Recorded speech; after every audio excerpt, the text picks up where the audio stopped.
So I'm a former cop. I'm also the wife of a cop and the daughter of two retired cops. So lots of law enforcement in my family. But if you count my non-sworn time, kind of everything combined, I did 16 years in law enforcement, the last several as a police officer here on the central coast of California, where I still reside. And before I was a cop, I was a dispatcher for both police and fire and did some other non-sworn roles. But ultimately, I made the really hard decision to leave my law enforcement job in July of 22. And there were a few different reasons why, but one of the most important for me was that I recognized I wanted to shift my energy, my focus, not so much on the citizens, my community that I was tasked with being with serving, but instead on my partners, other first responders, especially those that I saw going through some legit mental health struggles, most of them work related. And so I knew in order to do that most effectively, I was going to have to leave my cop job, which can I just say for a second, like the decision to leave our first responder careers, if and when that happens, so hard. For me, that was especially the case. Oftentimes our identities are so interwoven with these careers. For me, it was no different, especially being second generation. So it was very difficult, that decision ultimately to leave. But I'm glad that I did because it allowed me the time and kind of mental bandwidth to do a lot of the things that I do now, which you'll kind of learn about as we go along this. But one of the things that um, I am lucky enough to get to do is I put myself back into schooling and am getting my PhD. Not to be a clinician, I'm getting my PhD in what's called IO Psych, Industrial and Organizational Psychology.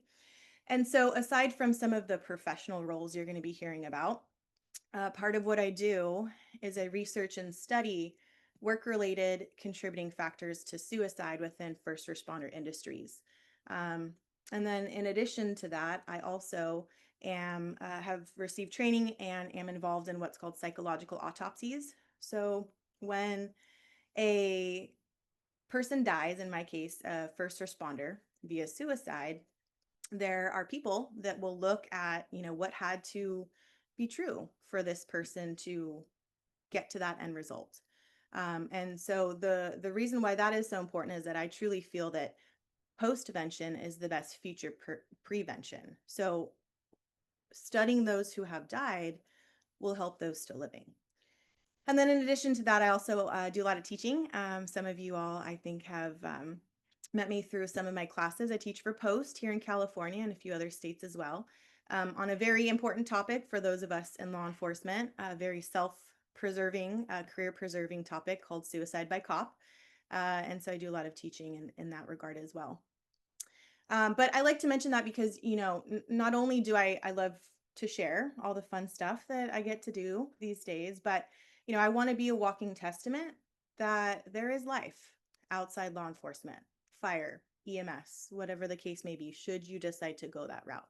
I am proof of that. But one important event in my life that really had a trajectory change for me really stemmed from an early October morning in 2011. Back then, I was dating a guy, and he and I had been friends for a while before we became romantic. Back then, he was a cop, I was a dispatcher, and he, like a lot of us first responders, saw some shit because of his job. And he, like many of us first responders, didn't really have the healthiest coping to deal with what he saw. And he also, like a lot of us, um, completely over identified with his job. Like his job was all he ate, slept, breathed, like that was it for him. And so lots of things are accumulating. I'm seeing a lot of behavioral changes. I'm just seeing a lot of things that are different about him, but I can't really yet put my finger on like what it is, attribute it to certain like one specific thing. And so all of this kind of accumulates, compiles, and on one particular shift, he worked graveyards. I was on days, so we were opposite end of the week, opposite shifts. He goes in for his graveyard shift and he gets wind at work that he is about to be involved in an IA, internal affairs investigation, which I think most, if not all of us here understand the stress, just the challenges that that in and of itself brings. And so, knowing him as well as I did, I think for him, the thought of possibly losing his identity, his job, or at the very least, his reputation, regardless of the outcome, was too much. And so, on what I think he thought was his last shift before being placed on administrative leave for this IA, he intentionally turned off his MDC, that computer inside the patrol car, which turned off his GPS location. And he made the very permanent decision that night to die by suicide outside of his patrol car in a place that was meaningful to him. And so I find out a few hours later by a mutual friend of ours who wakes me up at my apartment, tells me what happened, as much detail as he can share. And I felt a lot of things. I think the predominant feeling for me was guilt because there were red flags, there were warning signs. I and others, but I'll speak just on my behalf, didn't recognize them for what they were until it was too late. And so I mention this because for me, this really was a trajectory change because now I sort of developed this obsessive curiosity to know everything possible about suicide. Like I needed to know how that would even be on someone's mind. Like what seeds had to be planted for that to be the case. Like why would someone opt for it? What had to be true for someone to even get to that point? And I think in part I had those thoughts and those feelings because I felt and maybe if I'm being honest, a little bit still feel that I failed him. And so I was determined to not fail anyone else ever again. And so, I've mentioned and kind of brought up that I study and I research and do my own investigations on suicidology matters and concepts and things like that after my boyfriend, which you heard about. And then fast forward several years, I now have a dozen plus friends, colleagues that have either died by suicide or have lived after trying. Um, Outside of people that I know, I am involved in case studies with strangers that I've never met, but those that have died by their own hand, or in the case of a few, have died via suicide by cop, which is initially how I got into that subject. But through all of those, over the course of all of these different years, I started to see a pattern. There's like the same stuff would pop up, but like different people in different geographical areas with like different job titles, but it's like the same stuff over and over and over again that were contributing factors to the demise of these people. And so the best way I can explain it is like I felt like I had all these like puzzle pieces, but if you've ever tried to do a jigsaw puzzle and you lost like the box and you don't know what the picture is supposed to look like, but you got like the puzzle pieces, you're like trying to wing it and like try to put it together and like see what fits. Like that's how I felt. Like I had all of this information and puzzle pieces, but I didn't know what the overall picture was supposed to look like until I found this. The interpersonal theory of suicide. Maybe some of you have heard of this. There's a psychologist, his name is Thomas Joyner. He's done extensive research on suicide. He came up with the interpersonal theory of suicide. And what he found was my aha moment. This was in writing, in the literature, all the things that I saw, witnessed, experienced, observed, like all my notes, all my notebooks, all my attempts at articulating the patterns that I was seeing was right here in this research. And so I want to go over what Joyner found because what he found is that there are three contributing factors to every suicide. Outside of first responders, we're talking about just like human beings in general. Every suicide, according to Joyner, same three contributing factors to suicide. And the reason why I think this is so impactful and important is because on the education side, and preventative side, this is huge for our industry, first responder industry, especially when we consider, and you've heard throughout the course of these 2 days, that we have one of the highest rates of suicide as an industry. And so when we're talking about suicide prevention work, being able to identify contributing factors is huge. So the first one that Joyner found, and they're not in any particular order of like importance or anything like that, but the first contributing factor to every single suicide is what he calls thwarted belongingness. basically isolation, real or perceived. Now, we all as humans have this fundamental need for connectedness. And so when that's absent, it can and does lead to a psychologically painful mental state. Now, we're talking about things like abandonment, rejection, real or perceived, at work or at home. These things can lead to this isolation feeling component, because again, like we all as humans, we have what's called the need to belong theory. Like we all have this need to fulfill a burning desire to belong. So this isolation part is huge. So that's one. Second, a sense of burdensomeness, our internal message that others, quote, would be better off without me. Really, any feeling can be based on many different variables, like um, financial debts, medical issues, mental health problems, but any sense that the world, our people, our family, our kids would be better off without me can and does cause, again, this psychologically painful mental state. Now, again, to emphasize, kind of like what I did with the first one, whether the individual is in all actuality a burden doesn't matter. It's on the perception. The emphasis here is on their perception. So what Joyner found is that the combination of these first two components, the isolation and the burdensomeness, these two, when experienced together, create the desire for suicide, the thoughts, the ideations. But it's the last component that I'll go over in a moment. That is what turns those behaviors into action. That's what turns the suicidal ideations into behaviors. And this third component, Joyner called acquired capability, which is what I tend to be most interested in and how it relates to first responders, which I think you'll understand why in a moment. This is what I tend to focus on with my research and studies.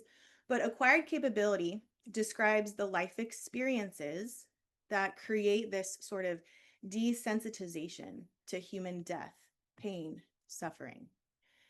And the word acquired is used because it's not something that we're born with. Like, this is not a biological component that we're talking about, but instead, these are experiences, events that we go through in life, which is important because the fear of death and pain and suffering and our physiological urges towards self-preservation, these are powerful instincts that we all have that an individual would need to overcome in order to die by suicide. So any life experiences that create this acquired capability, this desensitization to human death and pain, theoretically decreases that fear, therefore making suicide easier. This last component, Joyner calls acquired capability. I just call it desensitization, but this is what turns our ideations into behaviors. And so when all three of these things are experienced simultaneously without a timely intervention, this is when, Joyner says always, suicide attempts, behavior, completed acts of suicide happen. Now, I want to highlight with this one, as first responders, what do we see every day, all day? Almost every call, almost every encounter, human pain, suffering, death. Like we see this over and over and over again just with our jobs. And maybe, just maybe, this accounts for why, at least in part, our suicide rates are like through the roof in our industry, right? Like our occupations uniquely expose us to this last component, way more than other jobs, way more than other industries, right? Like one of my worst calls, I have a lot of worst calls and worst days, but one of them involved a dead teenager. As a dispatcher, I was involved in more people's last breaths on this earth as a dispatcher than a cop. And then other worst day memories that come up for me are smells, which I know a few other presenters have talked about. You might have similar worst day stories, memories. What's like an accountant's worst day? Like they forgot to carry the one? Like it like doesn't even compare, Like our industry has such unique stressors that doesn't compare to others. And so when it relates to this acquired capability, this desensitization piece, if we know that this is inevitable because of our jobs, maybe therefore we can focus on mitigating the first two factors. How can we lessen that isolation piece at work and at home? How can we lessen the sense of burdensomeness at work and at home? Maybe this is what we need to brainstorm and do better at as an industry. Now, one thing that I think gets missed, especially relating to our industry, that I and many others agree on, is this sense of identity and its impact on mental health. I kind of alluded to how hard it was for me to leave my job, and especially if you got family and like that's your core group of friends, like our identities are so interwoven with these careers, and anything that threatens the thought of losing our identity can and does create a psychologically painful mental state. And so things like any sort of involuntary separation from our jobs, from our departments, maybe it's like getting forced medical retirement, getting fired, or maybe just like the threat of those things. These are important things for us to be looking at within our industry. And so, with that, I think our industry could do a little bit better. Departments could do a little bit better. Individuals could do a little bit better at supporting and cultivating a multifaceted identity, right? We are more than just our jobs. Let me say that again. You are more than just your job, right? You're a mother, father, brother, sister, son, daughter, a pet parent, a baseball lover, a Jesus follower, like whatever. You are more than just your job. Your job will end one day. So hopefully, if we can cultivate things outside of our jobs, we'll be able to survive this career in one piece. But I sort of digressed a little bit. So putting it all together, according to Joyner, isolation, burdensomeness, this desensitization, again, when experienced simultaneously, this is what leads to suicide, not just in our industry, but just in general. But it's not just Joyner, it's not just me, it's not just like 5 people that agree with this. Like there has been research and studies and years worth of information that has validated this to be significantly associated with suicide. So this is important in that regard. And so, I'm learning all this stuff and I'm reading all this stuff and I'm just like, yes, like this is exactly what I've been trying to like put into my own words, but I'm kind of a knuckle dragger, so like it's hard for me to do that sometimes. And I see it here, like it makes sense. And so for me, I'm like, I need to get this like out into the masses. I need to tell anyone who will listen this information, especially within the first responder industry. I want to like yell it from the rooftops for anybody who will listen. So then I started to think, how can I get this information out to as many people as possible effectively, efficiently, and not like break the bank. So I decided to write a book. 0 out of 10 do not recommend. Nah, being somewhat facetious, but the season that I decided to write this book, which was a huge ask because now at this time I'm married. I have 2 young kids, way too many animals, like way too many mouths to feed. I've got a mortgage, just like adulting life is hard, right? So, like, trying to add a book into all of that, like, the best way I can compare it is trying to walk on a tightrope while juggling torches and like a baby kangaroo, like, complete shit show. But I am glad that I persevered because this book has surpassed my wildest expectations. It became a bestseller and a #1 new release. And I don't say that in any way to be braggadocious. I say that because most of the audience for this book tends to be first responders. And this book is about how work impacts our mental health. And I think we all understand that happens. We see that, we relate to that, we're going through that. But many of us, myself included until more recently, didn't know what to do about that. And so I think that's why this book has gone on to become so popular. So what is work aside? This is a phrase, a term that I tried to coin in an attempt to capture both a feeling and a possible end result. So work aside is not suicide, which is death by self. It's not homicide, which is death by other, but work aside, death by career, which can be in either a figurative or literal sense. And my motivation for this book was to give someone that is silently in crisis. Maybe they feel like they know they're in crisis, that they're struggling, that they're in bad times, but they don't feel comfortable reaching out. They don't have resources, they don't have help, education. Maybe they can start here, at least as first steps. And so while preparing for this book, there's some prep work that has to happen. I wanted it to be more about just my observations, anecdotes, just more about me. I wanted it to be so much more. And so, in addition to the hundreds of research articles that I included, I also interviewed and included hundreds of people in this book. We're talking survivors of suicide, clinicians that see first responders, family members, like anyone and everyone that would talk with me.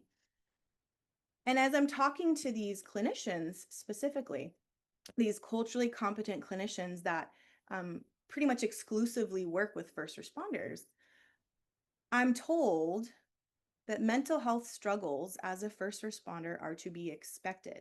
Their words, not mine. Not just like, hey, this is normal. This is to be expected. One clinician explained it to me this way. He said, expecting a first responder to go through their career without negative mental health impacts is like expecting someone to walk through water and not get wet. And I was like, damn, that's really freaking true. And at first, it brought a little bit of comfort, a little bit of resolution with some of the stuff that I do, right?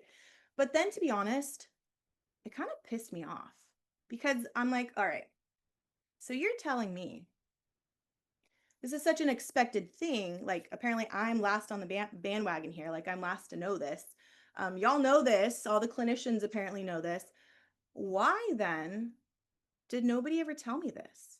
Right? Like, why did nobody ever sit me down as a first responder and tell me the mental health impacts of my job? Right? Like, I went through the course of my career, I probably went through hundreds, if not thousands, of hours of training from 2006 to 2022, and not one of those hours did anybody talk about the mental health impacts of my job.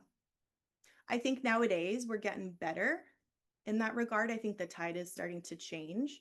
Um, Sometimes I'm frustrated at how slow we are changing, but we are changing. So I want to recognize that. Um, but we need to talk about this more. If this is so expected, we got to talk about this more. And we all know why we're not. It's been talked about all day, yesterday, and today. Stigma. We know this. We know this stigma still persists today. No one talks about it, normalizes it to the extent that it should because of this stigma. And it's killing us, seriously. And so that's why I and we and a lot of us talk and teach and speak on this to normalize these feelings and what to do about it. Because first responder jobs, especially law enforcement, whether you're, dispatch, slick sleeve, supervisor, doesn't matter, but just first responders in general, this job will change you. If anyone tells you anything different, they're either lying or delusional. I said it. This job will change you. So, if what is predictable is preventable, why don't we apply that logic to first responder mental health? Like, why don't we do better at predicting contributing factors to first responder suicides and therefore help prevent them from happening in the first place? So, that is a lot of what I attempt to do behind the scenes nowadays. But aside from calling out the problem, I wanted to also research and kind of highlight possible mitigation strategies, right? So, like, how do we do this? How do we prevent suicide? How do we prevent workicide? Mental health impacts as first responders. What does the literature show us? What is all this research from years and decades prior to me? Like, what does this all tell us? And again, because I'm a knuckle dragger, like I need shit to be easy to read and remember, right? So I wanted to kind of put things together in a way that we all can remember. And so, using the acronym WARRIOR, these are the 7 things that kept popping up that I kept seeing over and over and over again. So, if we focus on these 7 things, both individually and departmentally, chances are we'll be able to do all right. So, these 7 things are this: wellness, awareness, resilience, resources, identity, openness, and routine. This is how we prevent, mitigate a work-related mental health decline that can and does lead to suicidal ideations and or behaviors.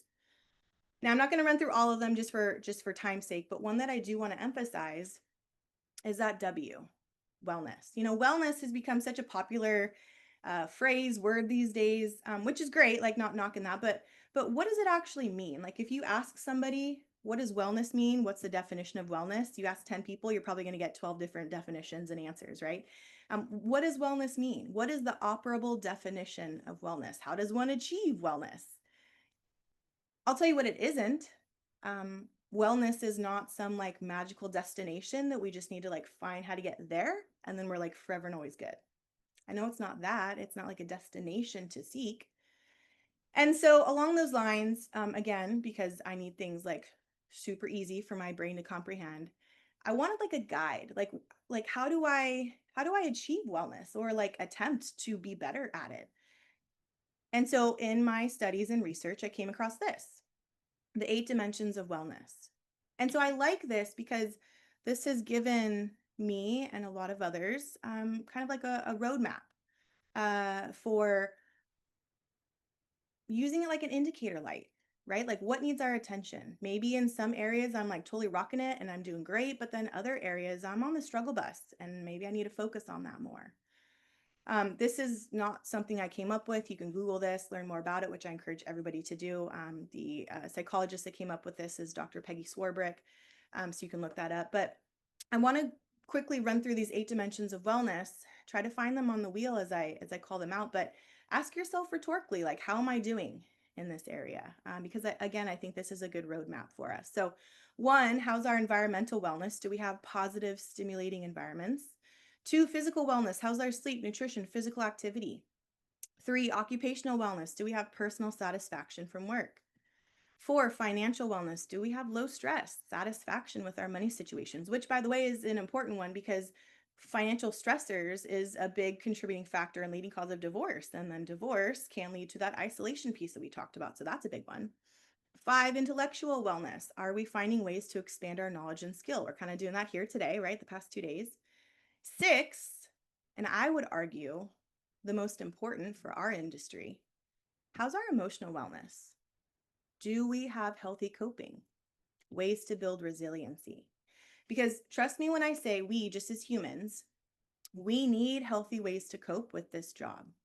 Because without it, we, again, as humans, will resort to impulsive, pleasure seeking behaviors as a way to cope.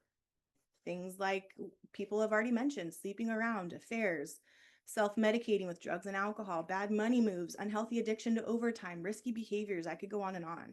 So I would argue this one is especially important for our industry. 7, social wellness. Do we have a sense of connection with others? And then lastly, spiritual wellness, which doesn't necessarily have to include religion, church. It certainly can, but do we have a sense of purpose, meaning in life? So again, good roadmap. So I encourage everybody here, like take this information, share with your colleagues, use it as a briefing topic, brainstorm ways that we can increase all 8 areas at work, at home, with our families. Like this is huge in terms of mitigation and prevention. Now you might be thinking like, okay, yeah, sounds great, preventative, like I get that, but like what if I have a colleague in crisis now? Or what if I am that person and I need more than just this? Like where do I turn to? So that kind of led me down the path of trying to find reactive resources for people in crisis. I usually get up here and give a spiel about first responder wellness, which Chris Catron did right before me. So thanks, Chris. Great job. So I'm not going to get too much into this other than to say that 888 number on the screen. I encourage everybody to screenshot, plug into your phone, have it on hand in case you do have a colleague or somebody that confides in you that is in crisis. You already have that information. So please take this back to your agency if they don't already know about it, because this is life-saving stuff. On the more proactive side of things, I know in the chat people have talked about like retreats, workshops, things like that. Shift Wellness at Eagle Creek, which is in Idlewild here in California, does a lot of really great retreats and workshops for first responders and sometimes their families. Obviously, a beautiful place. I've actually been to one of their retreats. Definitely recommend. There's a lot of them. You can look on their website, but the most popular tend to be the peer support group retreat. There's also a trauma and resiliency retreat, which can be for sworn or non-sworn, but basically if there's an individual that might be struggling, they need a higher level of care than just like counseling, this might be a good like 3-4 day option for them. And then my personal favorite is their first responder spouse retreat. And this retreat is for the ladies only. You either have to be the wife of a first responder or a female first responder. But offering resources to our families is just as important, right? Because I can confirm as the spouse of a first responder, like you all as first responders, you guys have like a plethora of resources, right? But not so much for me. But you bring your work shit home as much as you try not to, right? Like you have a bad day at work, we family, we know how your day went by the way you close that front door, right? Your spouse maybe walking on eggshells to not set you off. Your kids, they sense the vibe, they get it. Even your dog, like even our dogs know when we have a bad day, like timid tail wag, like they can smell like something's off, something's not right. Like even your dog knows that you've had a bad day at work. Your cat knows too, they just don't give a shit. But the point is, our whole family knows. So having resources for our families is really, really, really important. So this is one of many. And then I'll mention the Counseling Team International really quickly. It's been brought up a few times, but this is mostly for our California agencies. There's over 300 police and fire agencies that use this resource for free and confidential counseling for their people. I think it was Chris and maybe somebody else that talked about EAP. Let me just interject and give my perspective on EAP. As a slick sleeve first responder, right? I wouldn't have touched EAP with like a 10-foot freaking pole because of stigma. Maybe it's discoverable, lots of things, lots of reasons, right? And for my agency, EAP was the justification for their box being checked on the whole wellness thing, right? Like they were like, well, guys, we have this EAP thing and like 2 clinicians for like hundreds of you employees. Like we're good. We checked the box. We have that. What else could you possibly want? Right? Now, maybe you have a stellar EAP program, people use it, great. Like I'm not knocking it for some agencies, but let's still get more. Maybe we need more clinical options. Maybe we need people that specialize in EMDR for trauma, LMFTs for marriage therapy, child psychologists that can work with our minor children because of vicarious trauma just from our jobs. Like we're no longer checking a box here. We've got to compile a whole list of resources because what might work for you may not work for me and vice versa. So one, again, of many resources to know about. So clearly, I think you can tell I'm pretty passionate about this whole thing. We've talked about what it looks like to be a struggling employee as a first responder. We've talked about what that looks like, how to identify that. And the reason why I am so passionate about all of this is in an attempt to be vulnerable and kind of normalize a lot of things we've talked about. I was that struggling first responder. That was me. So nutshell version, I unknowingly at the time experienced work aside myself in almost literal death to me due to a lot of work related factors. For me, 2020 was my all-time low.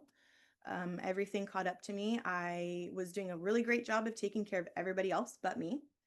Lots of work stuff to include, organizational betrayals at my department. Like things were super shitty. Like cops were suing cops. Cops were suing supervisors, just like a very toxic workplace. And then the jurisdiction that I worked in was very anti-law enforcement. So, all of this is going on, and then personal stuff, relationship issues, trying to parent while being a first responder, burnout, like a lot of the things that have been talked about already. And then on top of all that, what happened in 2020? The death of George Floyd, start of the defund the police movement, COVID, right? So like huge year for a lot of us, big hits to our mental health. And so I found myself ideating, planning, putting things into motion. And to clarify, people that know my story, they've asked me before, why did you want to die? I didn't want to die. I just wanted my psychological pain that was incessant to stop. And part of my emotions and the stress that I felt was I felt so alone.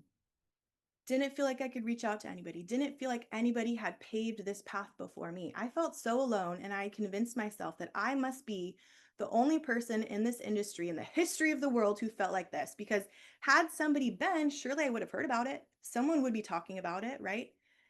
So for me, no stories, no talking about this equaled a me problem. And again, this is why stigma is so deadly. We have to normalize this. We have to talk about it more. And so, long story short, just for sake of time, one of my best buddies, someone that I went through the police academy with, we're still very very close to this day. He noticed I was different over a prolonged period of time, and he called me on it. And he didn't initially take my bullshit, "I'm fine, I'm good" response. He didn't accept it. And so we talked, we shared, we related, he checked in on me, and then eventually convinced me to call a first responder specific number to get help. So peer supporters here, peer supporters in this room, let this be a moment that you remember. You know, if you see red flags, if your gut is going off telling you that something is wrong, it's probably true. So maybe let's not take at face value what's initially said, right? "I'm fine, I'm good." Like us first responders, we know what not to say when it comes to mental health. So we as peer supporters might need to push a little bit more, might need to dig a little bit more to really figure out what's going on. And this likely is what saved me. And then remember those three contributing factors to suicide that we talked about? I had all three simultaneously. And my timely intervention came in the form of a peer. So fast forward, I reluctantly called, was put into contact with a culturally competent psychologist, which again, like Chris talked about the importance of that. Had I gone to some regular clinician that had no knowledge of my job, my work-related stressors, like I don't know how that would have gone, to be honest.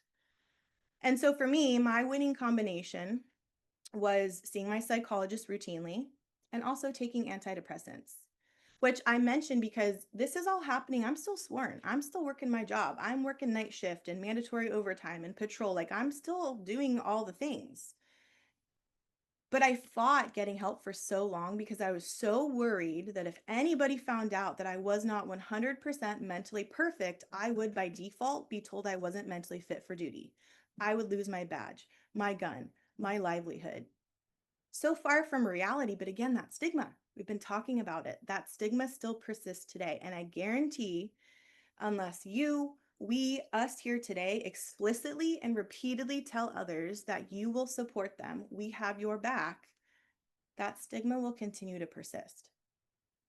And then a big part of my story is embracing faith. I had been in and out of church, a relationship with God, but during this time, I finally surrendered to the thought that, there might just be something, someone bigger and greater out there than just me. I needed faith because I needed to know that my story was bigger than the page I was living on. Some of the pages suck. Not gonna lie, some of my pages suck, but my story is amazing. And once I fully embraced that faith, my life completely changed. And so I never would have thought, never had it on my bingo card of life that the combination of a friend, a shrink, some meds, and God would be my saving grace. But it was. Now, does that mean my life is like forever like rainbows and fucking unicorns? No. Right? Like, does that mean I never go through hard times? No. At this point in my life, and some of you that know me know this to be true, like I feel like I'm constantly being asked to like level up. I'm like a freaking iPhone at this point. Like every 18 months, some shit happens that I'm like forced to upgrade, right? Like that's kind of how I feel these days, but it's okay. I know I'll get through it. So everybody loves a good comeback story. This happens to be mine. But this is why I research, I study, I try to mitigate work-related contributing factors to a mental health decline within our first responder industries. I know what it feels like to be that person, and I want to prevent someone from having to go through what I went through. There is hope at the end of the day, and I hope I can convey that message through my story. So outside of some of the educational and teaching things that I do, part of what I help to do is departments, first responder companies, sometimes apps like wellness apps. I help them use quantitative data, sometimes qualitative too, but just basically help to quantify what we're trying to do here, like the end goal that we're trying to do in terms of wellness. As you can see from these slides, like these are actual screenshots of some of my projects in the past. Like I do some nerdy shit, like I'll own that. Um, I could spend a whole hour talking about this slide and like organizational wellness, but let me ask you a rhetorical question. despite all the great things your department might already have, like what are some areas, what are 3 things that you think would help you and your colleagues at work? Write down 3 things during the next break. And then let me encourage you in the next 3 to 6 months, have a conversation about one of the things on your list. Because frankly, if not you, then who? Right? So, like, let's get the ball rolling. Let's inspire some change. Um, I don't do it alone. I do have a trusty sidekick. Every girl needs a trusty sidekick, and here's mine. This is Zena. Some of you here have had the pleasure of meeting Zena. We help with critical incident debriefs, events, things like that. But for those of you who are not familiar with her, she's a certified therapy dog through the organization at the bottom there, First Responder Therapy Dogs. By the way, great organization to know if you've never heard of them. It's a national nonprofit. Any police, fire, EMS, first responder agency can request a visit from a therapy dog in almost all 50 states, completely free to the departments. Zena and I are just one little team in like 400 plus teams all across the nation. There are a few states that we're trying to get more dogs in. So if you know of anyone interested in becoming a first responder therapy dog team, we need more in Alaska, Wyoming, Nebraska, Louisiana, and Mississippi. So just throwing that out there, but really good nonprofit to know about. And my girl Zena, those of you guys that know her, like she's amazing at what she does, as are the other dogs as well. These dogs are amazing in what they do. But as we sort of wind down and close this out, I hope that I've given you information, resources, and the motivation to really be the catalyst for change.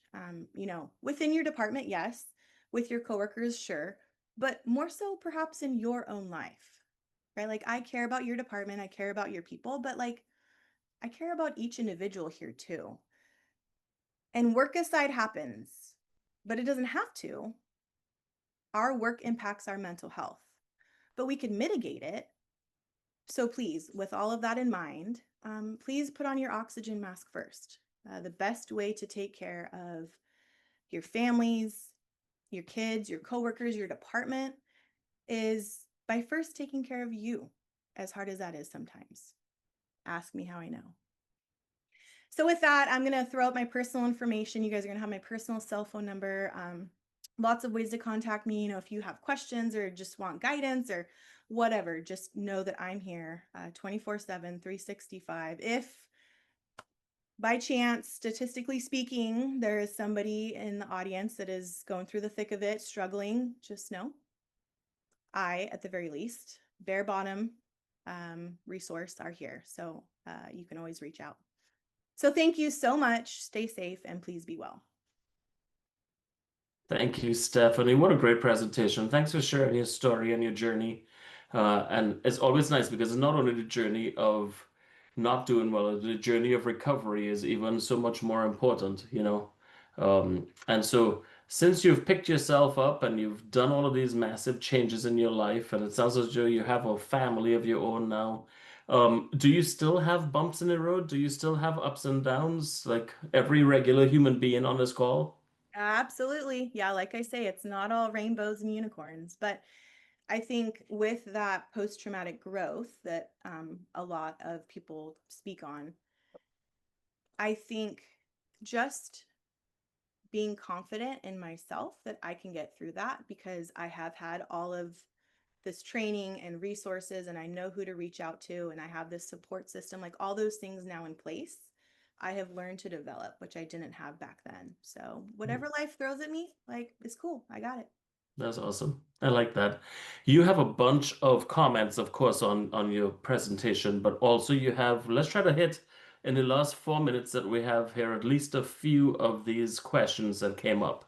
So let's start here from this other one was earlier on. So I'll start from, let's go with Emma's. So she said maybe you covered this, but I missed it. Do you know of any retreats that a police officer, first responder, and a parent can go with them to? Yeah, that's a great one. So for retreats through that Shift Wellness organization that I mentioned, they have retreats for The first responder, which can be dispatch, it can be non-sworn employees as well, their spouses. Occasionally, they do have family retreats where the whole family goes together. Um, for parents, there are some resources out there. I would love to see more. So if there are some, please, like, people in the chat, throw resources out there. But I know on the first responder wellness side, the FRW side, let's say theoretically, a police officer goes to that inpatient treatment facility that Chris talked about in Newport Beach. There are Zooms, there are um, group therapy sessions, there are resources for the whole family, which the parents can utilize, the spouses, the brothers, the sisters of the person getting help can utilize. So they are out there. I would like to see more of them, but you do have to do a little bit of digging to find them. Right on, thank you. Let's try to hit one more question if we can. So, from a chaplain's perspective, how does one, from your perspective, help to mitigate the isolation and burdensome pieces that you talked about? Yeah, it's a great question. For the sake of time, I will say it's twofold. IAs. I am of the opinion that we are doing IAs as an industry completely wrong, completely at the detriment of our people. So, reworking how we do those investigations is a big one. And then also having consistent, regular resources for the families, because as we know, work impacts our families. And the demise of a marriage, of a relationship, of relationships with our kids impacts the mental health of our first responders. Mm. And that all can relate to that isolation piece. So having that in place regularly, consistently is what I have seen move the needle in that regard.